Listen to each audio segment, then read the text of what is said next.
Hi to all, welcome back to Chaitu magical vlogs. ఈరోజు మన vlog వచ్చేసి మంచి స్నాక్ రెసిపీ. చూస్తుంటే అర్థమైపోయింది కదా, ఎస్, బ్రెడ్ పిజ్జాని అయితే సింపుల్ అండ్ టేస్టీగా ఎలా ప్రిపేర్ చేసుకోవాలో ఈ వ్లాగ్లో షేర్ చేస్తున్నాను. ఎక్కడ స్కిప్ చేయకుండా చూసారంటే మీ పిల్లలకు నచ్చేలాగా మంచిగా ఈజీగా టేస్టీ బ్రెడ్ పిజ్జాని అయితే మీరు ప్రిపేర్ చేస్తారు. ఇంకా ఆలస్యం చేయకుండా బ్రెడ్ పిజ్జాని ఎలా ప్రిపేర్ చేయాలో చూసేద్దాం. సో ఇప్పుడైతే మనం బ్రెడ్ శాండ్విచ్ ఎలా ప్రిపేర్ చేసుకోవాలో చూసేద్దాం. ఇక్కడ నేనైతే రెడీగా వెజిటేబుల్స్ అన్ని కట్ చేసి పెట్టుకున్నాను. నా దగ్గర ఏమేమి ఉన్నాయంటే క్యాప్సికమ్, టమాటో, ఆనియన్ ఇవి అవైలబుల్గా ఉన్నాయి కాబట్టి ఈ 3 నేను కట్ చేసి పెట్టుకున్నాను. మీరు కావాలి అనుకుంటే స్వీట్ కార్న్ కానీ పన్నీర్ కానీ యూజ్ చేసుకోవచ్చు, మీ దగ్గర ఏది ఉంటే అది. సో నేను ఏ ప్యాన్లో అయితే చేయాలనుకుంటున్నానో డైరెక్ట్గా అదే ప్యాన్లోనే చేసేసుకుంటున్నాను. సో ఫస్ట్ అయితే నేనైతే ఇక్కడ ఒక 4 బ్రెడ్ స్లైసెస్ని అయితే తీసుకున్నాను. ఎట్ ఏ టైం ఈ ప్యాన్లో 4 స్లైసెస్ ఫ్రై చేసుకోవచ్చు. సో అందుకనేసి నేను 4 అయితే తీసుకున్నాను. సో ఇలా మనం బ్రెడ్ని స్టఫ్ చేసుకునే ముందు ప్యాన్కి బటర్ అప్లై చేసుకుందాం. ఫస్ట్ ఈ బటర్ని అయితే నేను ప్యాన్ మొత్తానికి స్ప్రెడ్ చేసేసుకుంటున్నాను ఇలా. సో ఇది వన్స్ మనము స్టవ్ పైన ఆన్ చేయగానే బటర్ అయితే ఈజీగా మెల్ట్ అయిపోతుంది. సో నార్మల్గా ఇప్పుడైతే కూల్ది కాబట్టి అంతగా మెల్ట్ అవ్వదు. నార్మల్గా కొంచెం స్ప్రెడ్ చేసి వదిలేసేయండి. సో ఇలా స్ప్రెడ్ చేసుకున్నాక ఇక్కడున్న బ్రెడ్ స్లైసెస్ని ఇలా అడ్జస్ట్ చేసేసుకోండి. ఇక్కడ నేనైతే 4 బ్రెడ్ పీసెస్ అయితే చేస్తున్నాను. నాకు ఈ ప్యాన్లో 4 bread pieces at a time fry చేసుకోవచ్చు. సో అందుకనేసి నేను ఎట్ ఏ టైం ఫ్రై చేసుకోవడం కోసం 4 స్లైసెస్ని అయితే తీసుకున్నాను. ఇలా ఇక్కడ మనం బటర్ ఎక్కువగా యూజ్ చేస్తే టేస్ట్ అయితే బ్రెడ్ చాలా బాగుంటుంది. పిల్లలకు కూడా చాలా మంచిది బటర్. సో మనము ఇలా కొంచెం ఎక్కువగా వేసి ఫ్రై చేసి ఇవ్వండి. టేస్ట్ అయితే బ్రెడ్ బటర్తో ఫ్రై చేస్తే బాగుంటుంది. ఈ బ్రెడ్ స్లైసెస్ పైన షిజ్వాన్ చట్నీ ఉంటుంది కదా, ఇది మనకి ఏ సూపర్ మార్కెట్లో అయినా అవైలబుల్గా ఉంటుంది. ఇలాంటి చట్నీ ఒకటి ఉంటే మనం ఈజీగా ప్రిపేర్ చేసేసుకోవచ్చు. లేదు మా దగ్గర అవైలబుల్గా లేదు అనే వాళ్ళైతే నార్మల్గా కచప్ ఉంటుంది కదా, కచప్లో మనకి వెల్లుల్లిపాయలు ఉంటాయి కదా, వాటిని చిన్న చిన్న పీసెస్లా కట్ చేసి మిక్స్ చేసి దాన్ని ఈ స్లైసెస్ పైన అప్లై చేసుకోవాలి. ఇక్కడ నేనైతే ఇది నా దగ్గర అవైలబుల్గా ఉంది కాబట్టి దీన్ని అప్లై చేస్తున్నాను. అవైలబుల్గా లేని వాళ్ళైతే నేను చెప్పినట్టుగా కచప్లో వెల్లుల్లిపాయలను వేసి చిన్న చిన్న పీసెస్లా కట్ చేసిన వెల్లుల్లిపాయలను వేసి అప్లై చేసుకోండి, బాగుంటుంది టేస్ట్.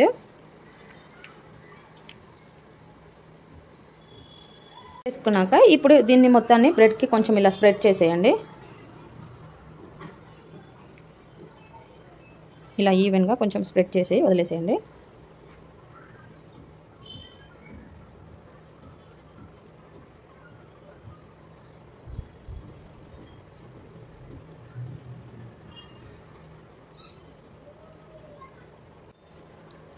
ఇప్పుడు ఇది అప్లై చేసుకున్నాక ఇక్కడ నేనైతే చీజ్ని చిన్న చిన్న స్లైసెస్లా కట్ చేసి పెట్టుకున్నాను. ఇలా మనకి నార్మల్గా చీజ్ స్లైసెస్ ఉంటాయి కదా, ఇలా చీజ్ స్లైసెస్ అయితే సూపర్ మార్కెట్లో అవైలబుల్గా ఉంటుంది కదా, వీటిని తీసుకొని ఇలా చిన్న చిన్న స్లైసెస్లా కట్ చేసుకోవాలి.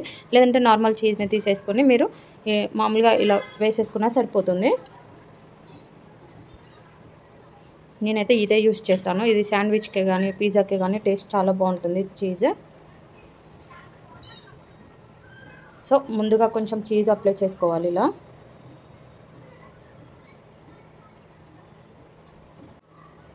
ఇలా చీజ్ అప్లై చేసుకున్నాక మనకి ఏ సూపర్ మార్కెట్లోనే ఆరిగాన్ అయితే అవైలబుల్గా ఉంటుంది. ఇలా ఆరిగాన్ని తీసుకొని దీనిపైన ఒకసారి స్ప్రింకిల్ చేద్దాం. దీంతో మనకి పిజ్జా టేస్ట్ అనేది అయితే ఉంటుంది. లేని వాళ్ళు అయితే స్కిప్ చేసేయండి, ఉంటే మాత్రం మస్ట్ అండ్ షుడ్గా ఇలా స్ప్రింకిల్ చేసేసుకోండి. మనం కూడా పిజ్జా తినేప్పుడు నార్మల్గా వాళ్ళు పిజ్జా చేశాక కూడా ప్యాకెట్స్లో ఇస్తూ ఉంటారు కదా, మనం ఎక్కువగా స్ప్రింక్ చేసుకొని తింటూ ఉంటాం కదా. సో దీంతో మనకి టేస్ట్ అనేది నచ్చుతూ ఉంటుందన్నమాట. సో ఇలా సూపర్ మార్కెట్లో అయితే ఇది అవైలబుల్గా ఉంటుంది. టేస్ట్ కూడా చాలా బాగుంటుంది ఇది. ఇప్పుడైతే నేను మనం కట్ చేసి పెట్టుకున్న వెజ్జెస్ని అయితే మిక్స్ చేసుకున్నాను. వాటిని దీనిపైన వేసేసుకుందాం.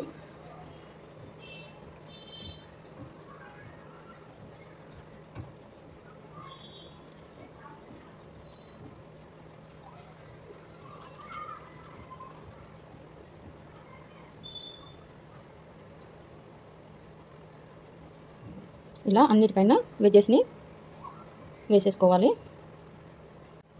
ఇలా వెజ్జెస్ అన్నీ వేసుకున్నాక చూడండి మనకైతే పిజ్జా లుక్ అయితే వచ్చేసింది కదా. ఇప్పుడు ఫైనల్గా మనము ఆరిగానో మళ్ళీ ఒకసారి స్ప్రింకిల్ చేసుకోవాలి. అలాగే రెడ్ చిల్లీ ఫ్లేక్స్ని కూడా కొంచెం స్ప్రింక్ చేసుకోవాలి. ఇప్పుడైతే రెడ్ చిల్లీ ఫ్లేక్స్ని కొంచెం స్ప్రింక్ చేస్తున్నాను. మీరు కావాలి అనుకుంటే ముందు మనము చీజ్ అప్లై చేశాక కూడా కొంచెం చిల్లీ ఫ్లేక్స్ వేసుకోవాలనుకుంటే వేసుకోవచ్చు. ఇక్కడ నేనైతే పిల్లల కోసం ప్రిపేర్ చేస్తున్నా కదా, సో వాళ్ళు ఎక్కువ స్పైసీగా తినరు అనేసి ఎక్కువగా వేయట్లేను. ఇప్పుడైతే ఫైనల్ టచ్ మళ్ళీ ఆరిగానోని మళ్ళీ ఒకసారి ఫైనల్గా స్ప్రింగ్ చేసుకోవాలి. ఫైనల్ లుక్ వచ్చేసి అయితే ఇది. ఇప్పుడు దీన్ని ఫ్రై చేసుకుందాం. మనం స్టవ్ ఆన్ చేసి లో ఫ్లేమ్లో పెట్టేసి ఒక 5 minutes దీన్ని లో ఫ్లేమ్లోనే ఫ్రై చేసుకోవాలి. దానిపైన క్యాప్ పెట్టేసి ఫ్రై చేసుకుంటే మనకైతే బ్రెడ్ పిజ్జా అనేది టేస్టీ బ్రెడ్ పిజ్జా రెడీ అయిపోతుంది. ఇప్పుడైతే నేను ఫ్రై చేస్తాను దీన్ని. స్టవ్ ఆన్ చేసి ఈ ప్యాన్ పెట్టేసుకొని లో ఫ్లేమ్లో పెట్టేసి దీన్ని ఒక 5 minutes అప్ టు 5 minutes అని చెప్తా, కంపల్సరీ అని కాదు. ఒక 3 to 4 minutesలో అయితే మనకు ఫ్రై అయిపోతుంది బ్రెడ్ కాబట్టి ఈజీగా రోస్ట్ అయిపోతుంది. సో ఇప్పుడు దీనిపైన క్యాప్తో కవర్ చేసేసి దీన్ని ఒక 4 minutes అలా వదిలేసేయండి లో ఫ్లేమ్లో పెట్టేసి, అదే ఫ్రై అయిపోతుంది. మనకి పిజ్జా అయితే రెడీ అయిపోతుంది. 4 to 5 minutes తర్వాత అయితే స్టవ్ ఆఫ్ చేసేసుకొని చూడండి మన పిజ్జా అయితే రెడీ అయిపోయింది. చూసారు కదా, మనకి ఇక్కడ వేసిన చీజ్ కూడా మెల్ట్ అవ్వడం అంత బాగుంది కదా. అండ్ వెజ్జెస్ కూడా మనం క్యాప్తో కవర్ చేసి కుక్ చేసాం కదా, సో హాఫ్ బాయిల్డ్ లాగా మంచిగా కుక్ అవుతాయి. ఆరిగానో రెడ్ చిల్లీ ఫ్లేక్స్తో అయితే టేస్ట్ చాలా బాగుంటుంది.